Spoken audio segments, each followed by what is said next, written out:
Engaged in war, natural calamities, Mula has seen, even seeing today, the ups and downs related to its very survival.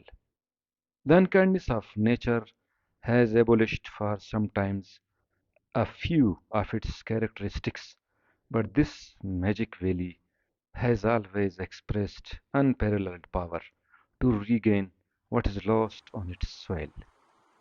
This practice has been practicing during recent heavy rains when Mula got back the teeming of variety of fishes once were disappeared but now are in abundance everywhere.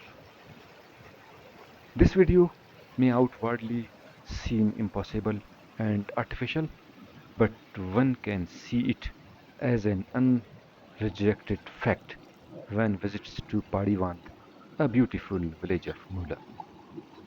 The uncontrolled fishing, though, had brought disappointment, but the recent floods has completed the cycle of nature by filling the waters once were devoid of fish.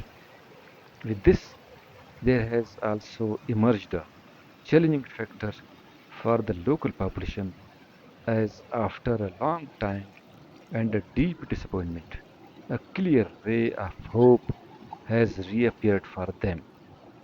How much guidance do they exert from this ray of hope? It's all up to them.